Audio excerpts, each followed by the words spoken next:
జపన్యా గ్రంథము, పాత నిబంధన గ్రంథము, పేజీ వచ్చి 774వ పేజీలో 1వ అధ్యాయం, 2వ అధ్యాయం, మొదటిగా 1వ అధ్యాయం 18వ వచనం చదువుకుందాం.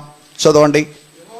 యెహోవా ఏ దినమున, యెహోవా ఉగ్రత దినమున తమ ఎండి బంగారములు వారిని తప్పింపలేకపోవును.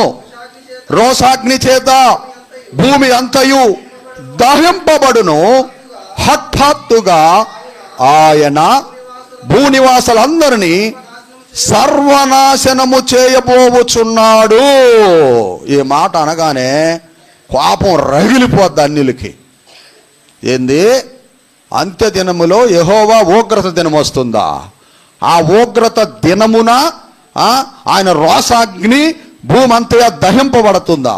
హఠాత్తుగా ఆయన భూనివాసులందరినీ సర్వనాశనం చేయబోచున్నాడా?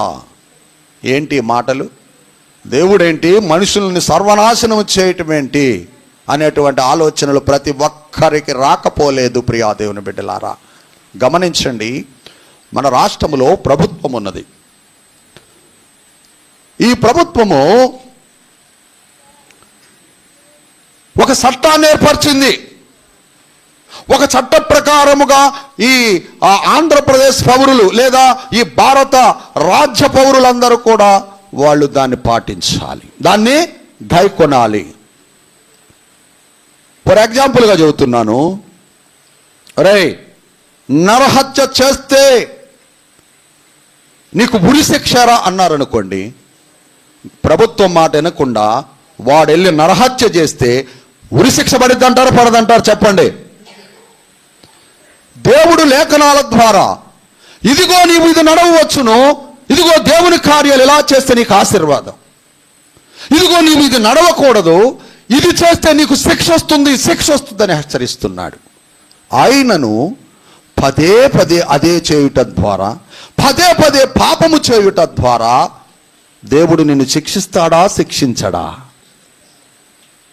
కాబట్టి ఇది చాలా కేర్ఫుల్గా తీసుకోవాలి. మీరు దాన్ని హృదయంలో పదిలపరచుకోవాలి. ప్రియా దేవుని బిడ్డలారా, అంటే దాని అర్థం ఏంటంటే దేవుని మాటకు లోబడకుండా ఆజ్ఞ అతిక్రమించి హృదయములో కలిగిన వ్యర్థతను అనుసరించి నడుచుకుంటే శిక్షకు పాత్రులు అవుతాము అని దాని అర్థం. దేవుని మాటను అంగీకరించి ఆ వాక్యానుసారముగా నడుస్తూ మన క్రమము దేవుని క్రమముగా ఏర్పరచుకొని ఆయనకి ఇష్టముగా నడిస్తే ఆ ఉగ్రత దినమున ఏం జరిగిద్దంట?